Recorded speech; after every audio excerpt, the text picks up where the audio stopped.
So we've been fans of Nina Simon for quite some time. I studied her in grad school, and it was a philosophy of hers that I was really interested in. And so when I came to the garden, I brought a little bit of that understanding with me. And then after the boot camp, we've been a lot more intentional and measured in how we are implementing everything. So as you can see, here is our little garden. We're just about 2.5 acres large. We're situated on the University of Wisconsin-Madison campus, right off the lake, and then totally surrounded by our campus community. So dorms, you can kind of see all around us. The boathouse for the crew team is down at the end. So a little bit about me. Let's see if I can get this to turn. There we go. I was looking for a picture of myself as a child, and I couldn't dig any up. So what I found was my brothers, and I'm used to mercilessly making fun of them. So why not? Why stop now? So here's a picture of my dad and my brothers at the Peggy Notabart Nature Museum in Chicago, where I grew up. As you can see, my little brother is not super happy to be there. That was pretty indicative of our childhood. My parents tried their best to expose us to nature. We would go camping. We, would go for bike rides, but we had to get in our car, load it up. And the bike path that was most accessible to us was actually around a power plant. And we had to drive through graffiti-filled tunnels on our bike rides. And, just a little bit of a different nature experience than I think a lot of people from the garden world are used to. So yeah, backyard was a pool surrounded by gravel. Dad had his manicured postage stamp of a lawn with a lot of really horrible rockscaping around that now I'm like, ooh, Dad, like, what is this? But yeah, so that is kind of where I come to the garden world from. I'm approaching it from somebody who is brought up without a ton of access to nature and without an appreciation for nature. And I think I have this perspective, and I think it's really important to keep that perspective in mind when we're trying to work with different audiences. Not everybody has these really great formative nature experiences growing up. And a lot of people do have ecophobia. They're afraid of nature and are afraid of the outdoors. So keeping that in mind, especially as we try to work with groups that are not our traditional gardening audience, is something very, very important. So we're trying to reach folks who would generally never interact with our space. So a little bit about the garden. Elin Centennial Garden was founded in 1989. We're 2.5 acres large, so quite small. We have 4 full-time staff. Our intern, I'll speak a little bit later about our new hiring initiative this year, but our intern cohort is growing. A nice large group of volunteers. So something about the garden, we do not have a gate system. The garden is always open every single day, all night, year round. We are in the process of looking for a people counter. We haven't had much success with that, so if you've got some advice, please let us know.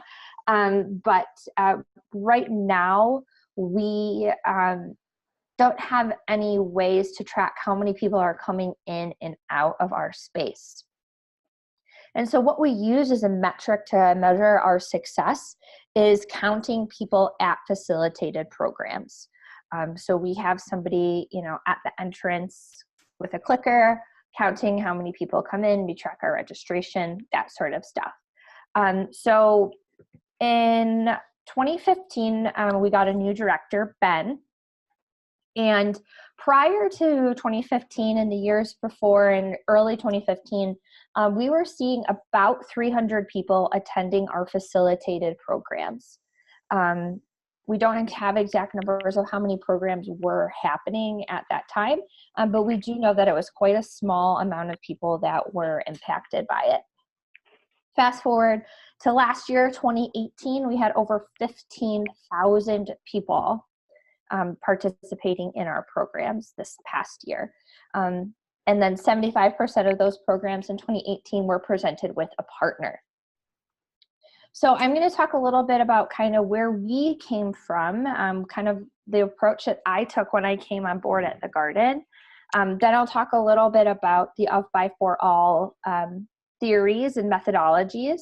And then I'll talk about how we are continuing to implement these now that we have a little bit more strategy behind our actions. So yeah, so we decided when I came to the Garden, I was very much on Nina's wavelength of with, not for our intended audiences. We knew that we can no longer function with a come and look at our plants mentality. Our traditional gardening audiences are dwindling, and as new generations continue to emerge and our country becomes more diverse, we really need to be intentional about welcoming all people into our spaces and be creating inclusive and culturally competent spaces for these people to feel welcome. So we really believed in with, not for. So I said that before. Programming with our intended audience. If we wanted to do a program for college students, saying, okay, let's get some college students on this planning committee. Let's ask some college students what they want to see at this program, rather than saying, oh, college students, they like, this. Let's do a program centered around this. We did have some stumbling blocks along the way. So when I first arrived, I was like, I'm in my mid-20s, I'm cool, I'm hip, I'm with it. Very wrong. I was creating programs with a for mentality. So something we did was it was an unplugged study session. So we brought out blankets and tents and lemonade and told students, come on in and study and enjoy our space. Everything got set up. We were there, ready to rock and roll.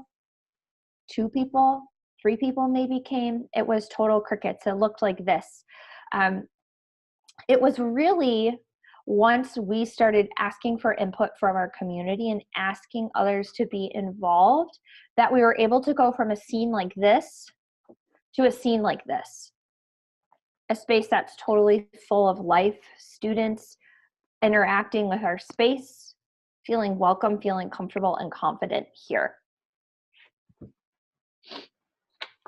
All right.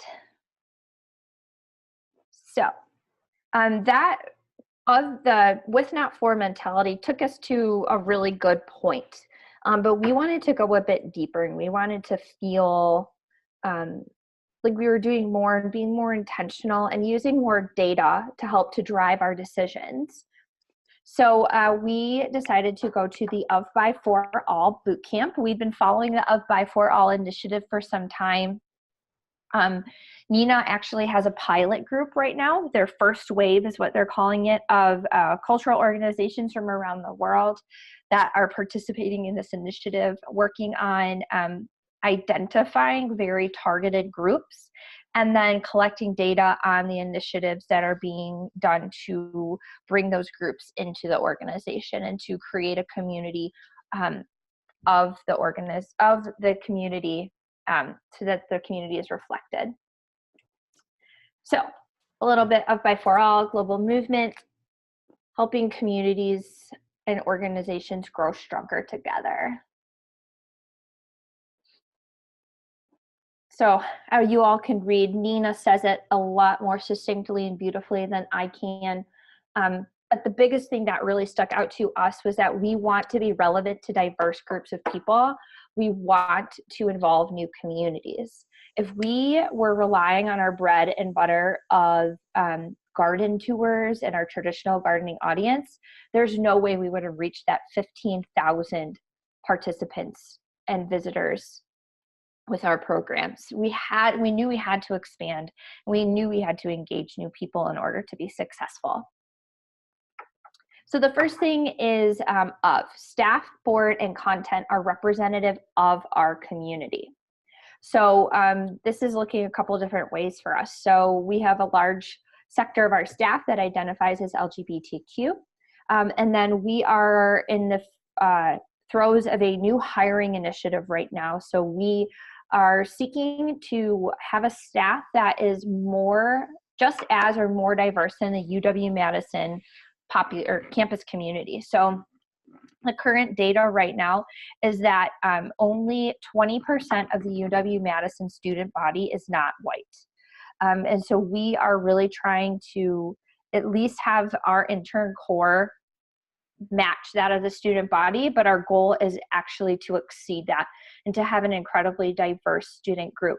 When we're counting diversity, we're counting quite a few different things, not only race and gender, sexual orientation, background, majors. We're taking it very holistically and really very set on that goal. A way we helped to achieve that with our intern pool this year was we reached out to all the different multicultural student groups on campus or groups that work with underrepresented groups on campus, and we sent postings directly to them and start to build that relationship. We've been working with our Gender and Sexuality Center on campus quite a bit. And so starting to build that relationship, saying, okay, we're looking for a more diverse group of students this year. Could you send this out to your students as a job opportunity? In the past, we've had 5 applications that we've chosen from. This year, we had over 100 applications submitted to us. We interviewed almost 90% of those folks. And then we're moving forward the hiring process from there. We've been super happy with the diversity of the candidates that we've been getting through this channel, and we're looking forward to having that continue to grow over the summer and in years to come. So programs are co-created by our community. So I spoke a little bit about our unplugged study time and how that was a total flop. I'll speak a little bit more later about some programs that we are hosting in conjunction with members of our community as partners. But this is something that's really important to us, and that's something that's really helped to increase both our bandwidth and to increase our relevance and our capacity within the community. So that ultimately results in the 4. So by having a staff that is representative of our community, programs co-created by our community, we are creating an institution that is welcoming for our community. So that is the formula. I did not come up with this. Nina Simon is like up there with Beyonce for me. She's the Beyonce of cultural organizations. I love her. And I think she's just absolutely brilliant. So this is all from them. Their website is very informative as well. So how to get started. The self-assessment was linked in the posting for this webinar. Hopefully people got a chance to take that and are starting to think a little bit more about how they can start to implement some of these strategies into their organization. So here's a little heat map of where people have been answering from.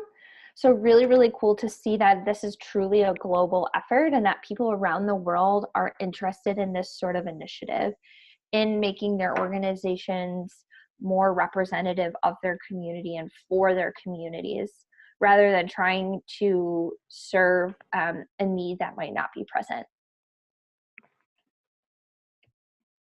So that's a little bit about that. Feel free to check that out. Nina's talk, the Of By For All TED Talk, is also phenomenal if you have not seen that either. It's really great stuff. So like I mentioned, we were successful, but we weren't as successful as we could have been until we really started looking at this data and started looking at these numbers and creating programs with our community. So here's a picture from our welcome party, which is conceptualized and executed in large part by our student interns from over the summer. So over the course of the summer, we work with our interns to help to develop this big welcome party. We've seen the first year we did it, we had about 250 folks attend. That was when it was totally run by staff. The next year we had 1 intern help to run it. We had about 500. Last year we had our whole student cohort helping to run, plan the activities, execute the activities. We saw over 1,000 students at that. So it really goes to show up that by working with the community that you're hoping to attract, you are just exposing to such a broader audience, and you're actually providing resources, knowledge, content that your community wants, rather than shooting and missing. You're able to really hone in on that. So question here, I'm seeing some questions pop up. Do you want me to answer these in real time, or do we want to wait until the end? I answered one of them. Okay. Elin, why don't I try to keep up with it too? Okay, great. Uh-oh, now I can't escape out of this. I don't know where my mouse went. There it is. Okay, cool. All right, great. So this is our welcome party. Super successful. We were really happy with how that turned out. This is another program we hosted as part of our community. So our Contemporary Art Museum hosts 2 gallery nights a year, and this is opportunities for local establishments to become a gallery for the evening. And in this instance, we created an installation, an activity called Plant by Number. So we had our plantings laid out. Our director of Hort designed everything, had it all set to go, and we just asked people to place a plant into the ground. Students loved it. These 3 girls here stayed for about an hour and planted quite a few things. The gal in the middle came up to me afterwards and said, I am just so happy that you had this. I just finished my finals. I was really, really run down, and I really needed this opportunity to be in nature and to just have this restorative experience. So thank you. So this is not only created with our community, we work with student artists to create the event. But now these students are seeing themselves reflected in our garden. They helped to plant something. They helped to make the garden more beautiful. They left as part of themselves in the garden. And students could come back once, this next school year started and see how their plants had matured over time. This is a site I think most gardens would be overjoyed to see. This is a couple hundred young millennials waiting in line to get into a garden. So this is from our Plant Adoption Day program. This program, we grew over 1,200 houseplants, and then we gave them away to students at the beginning of the school year. They weren't just like, oh, here you go, have fun, see you later. We helped students to identify the basic plant needs. So do you have a sunny window or a shady window? Are you a person who will definitely remember to water your plant, or are you forgetful? And we use that criteria to help students to pick a plant that would be best for their needs. And I think a lot of students, I have a kind of a gripe about succulents. Everybody loves them. They're cute, but everybody thinks they're so easy to take care of, and they're not really. And I'm kind of mad at succulents because I think they've had a bad that they've caused a bad first plant experience for a lot of young people, where they said, I thought this was supposed to be easy and I can't take care of it and everything I own dies. So here we had super easy things to take care of, like aloes, spider plants, mother of thousands. We're looking to have some snake plant for next year. Stuff that is really, really kill proof. And that sets students up to have this successful first plant experience. We got a lot of letters from folks afterwards saying, I've kept my plant alive. Thank you so much. This was such a great experience. I wouldn't have had this experience if it wasn't for this. Another component of this is that we connect these students to our local master gardeners through an Instagram account called Plant Parents of UW. And so students can message our Instagram account and be connected directly with the master gardener to answer any questions they may have. So it's been a really great intergenerational program as well. It was a pilot this year. We're excited. We ran out of all of our plants in like an hour and a half. So we're hoping to grow about 2,000 plants this year to be giving away. This is a new initiative as well. I mentioned before, we've been working quite a bit with our Gender and Sexuality Center on campus. This is our new program called Gay Gardens, and we are working with the open house learning community, which is a dorm situation for folks who identify as LGBTQ. And at each of these sessions, we are diving deep into a plant. We're talking about the plant care, propagation, soil conditions, light conditions, needs, things like that. So last week we did the January 28th, we did aloes.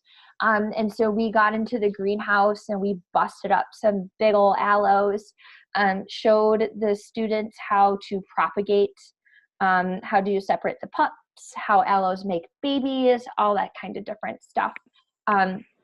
The students were then able to go home and have some plants for themselves.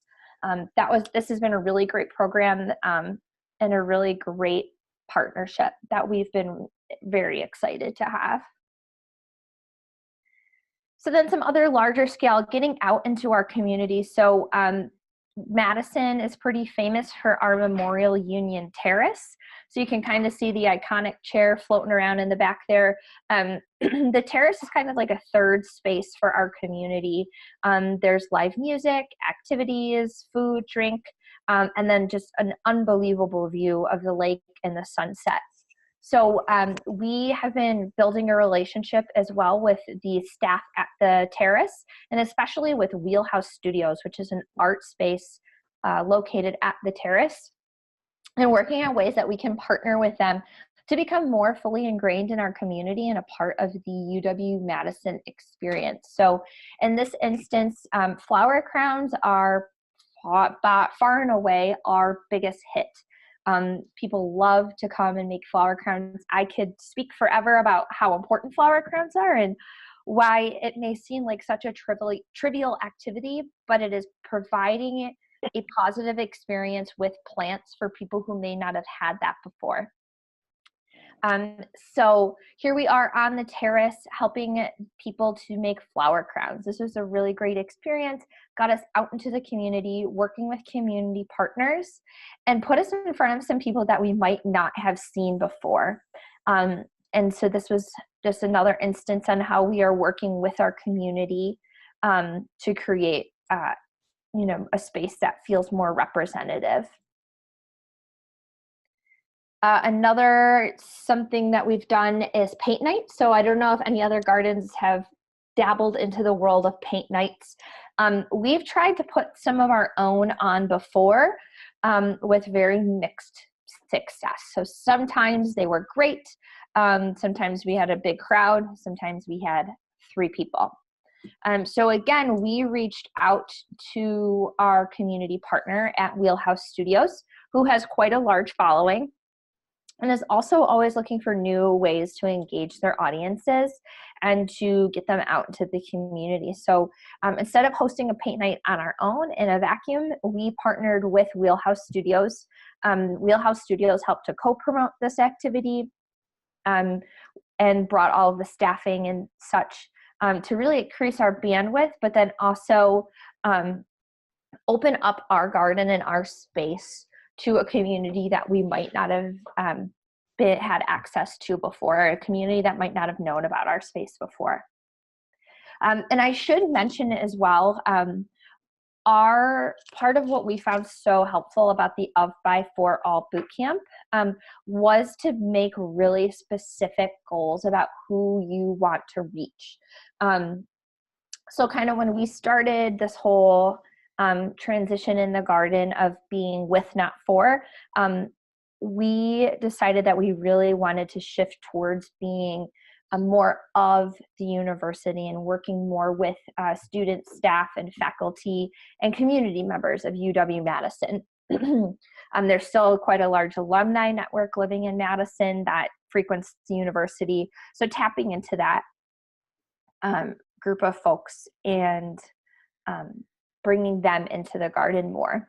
Since we've attended Of By For All, our focus has narrowed a bit. We are still continuing to grow and to develop our relationship with the UW-Madison community.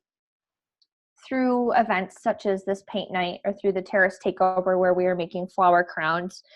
But now we are really focusing much more deeply as well on our student population. So, creating an intern cohort that is reflective of the diversity of the UW-Madison, if not more diverse, working with underrepresented groups, being more intentional about that so that our space does feel more equitable and inclusive for everybody on campus.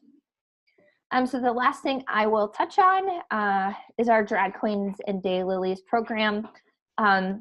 This was something that came out last year. We're very excited about working on being more inclusive and representative of our LGBTQ community here in Madison and on the UW-Madison campus.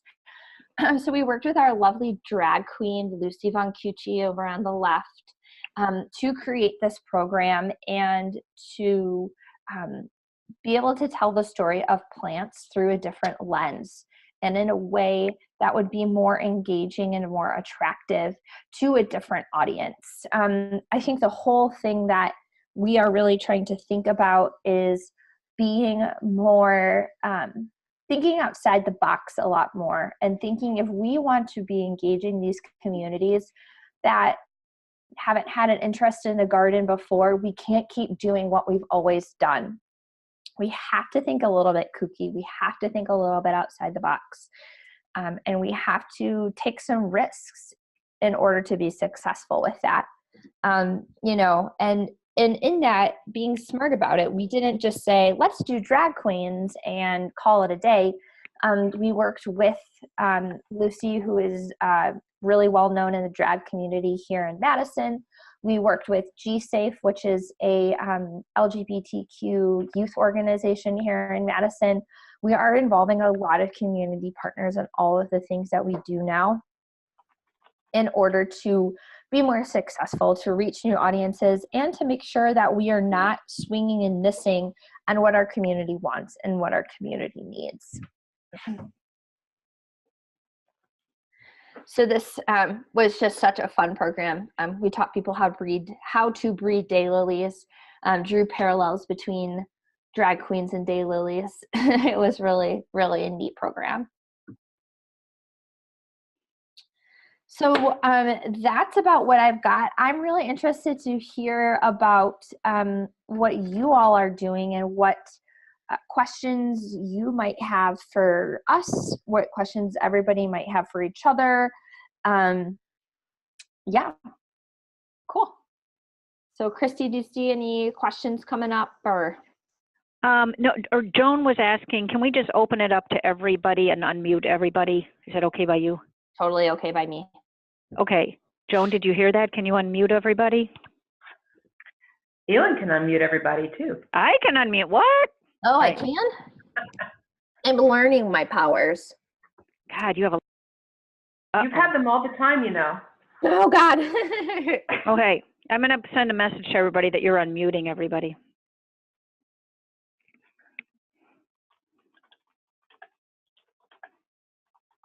Uh-oh. Oh, there's a pretty picture. Yeah, sorry, there's my wedding picture. Give me just a second. Let me reopen PowerPoint.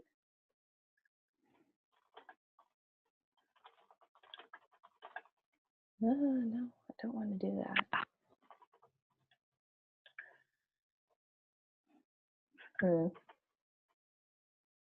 There we go.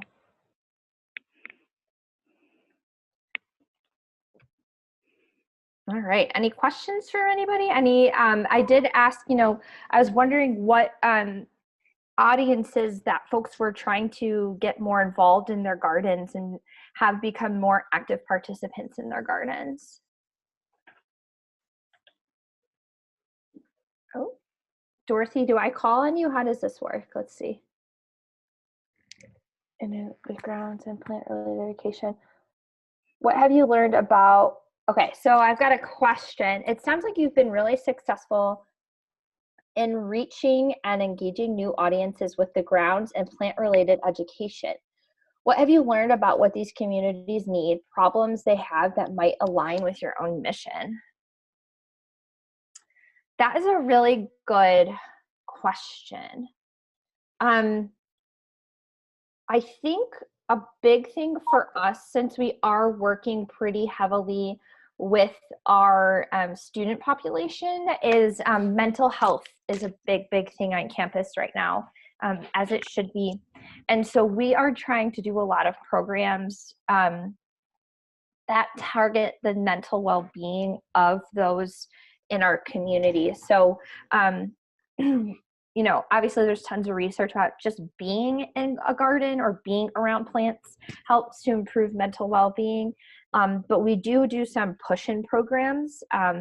That's my former teacher and me talking. So we will go into the different dorms and do hands-on workshops. So we do things like, you know, aromatherapy lip balm, or plant a house plant, or, you know, we do tips and tricks on how to take care of your house plant.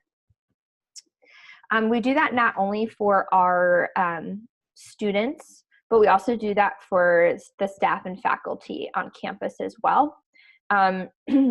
A big initiative we had last summer was our lunchtime wellness series, which was spurred out of this horrible statistic I saw from the EPA that adults spend 93% of their time indoors, of their day indoors. And we were trying to reach our community more deeply. And so we took that stat about how much people are inside and coupled it with a lot of research coming out about visitation to cultural organizations. So people, generations like boomers, silent generation, are known for just going to a cultural space to just enjoy it. They don't need a reason to go. They're like, you know, I just want to go to the art museum today. I'll just go. But millennials and below need a reason to go to a space. So you'd be harder pressed to find a millennial who just says, I just want to go water around the garden today. The data is suggesting that dates and times and programs need to be assigned in order to attract these audiences to your spaces. So lunchtime wellness, again, reflects that our interest in serving the mental health and physical well-being of our community by providing an opportunity to enjoy the garden, to do a little bit of a hands-on activity, and then just, you know, enjoy the space. So I hope that answered your question. Great. We have a few in the queue from Dawn Lee. We represent an urban city, but our location is not central. And we struggle with our city and communities, 99 neighborhoods, to feel like we are their garden. Okay. And there's a few more questions in the queue. Can you see those? Yep. So I'm going to hit Dorothy next. All right. Dorothy wants to know, do you have any recommendations on how to initiate contact with groups or communities that you're not currently engaged with? If your staff is not representative of the surrounding community, are there any tips to tips to avoid coming off as tokenizing? So this is something that we've also struggled with. Our staff is diverse sexual orientation wise, but racially we're all white.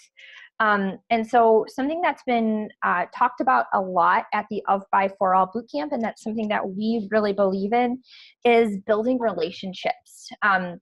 We want our partners to be successful. If our partners are successful, then we are successful. So it's about going in, getting to know people first, not just saying like, hey, let's do this program. When I got back from the Of By For All bootcamp, I started my little, you know, trip around campus, just taking people out for coffee and introducing myself and saying, hey, you know, like, this is who I am, this is who our organization is. We are really committed and interested in being more diverse and inclusive. And if there's any opportunities down the road where you feel like we might be of assistance to you, or we could partner on something together, we would love to make that happen. And so kind of started in that way, just building relationships. And then from there, it's about the partner. It kind of drops away about it's not about you anymore. putting their needs first and helping to work with them to make them successful.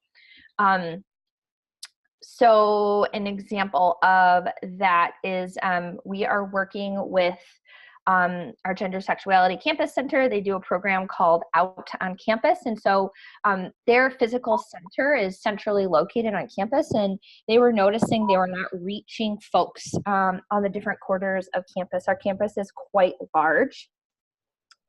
And so partnering with the GSC to host different different activities and events on campus, and letting them lead. I'm not in there like, oh, let's do flower crowns, let's do this, let's do that.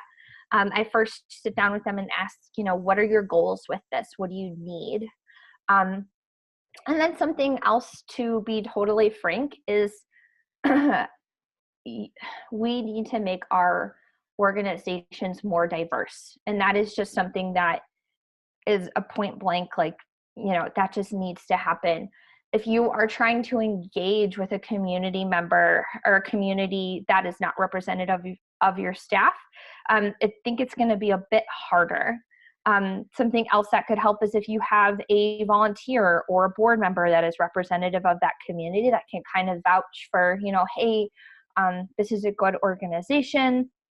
This is a group that you can trust, that you can work with. That might be helpful as well. And the garden has been guilty of it before, and I know a lot of other gardens are having this white savior complex about, oh, we're going to do this great program for the Boys and Girls Club and blah, blah, blah, blah, blah. And then the program, it wasn't bad, but it didn't really meet the needs of what the Boys and Girls Club was trying to get for their students that summer. So just thinking about building those relationships, being honest, building trust is very important, and letting those partner organizations lead the way, and you're there to support them. We come from a big place of privilege, and so using that to help to support other people. Right. So Anna Marie. Are there any negative reactions to your new programs and risk-taking? Oh, hell yes. We face quite a bit of pushback from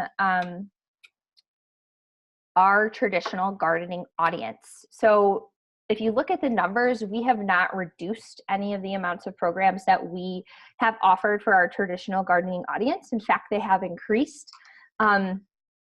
But people have been a little bit slower to come on board with the idea that we are offering programs for other people now too.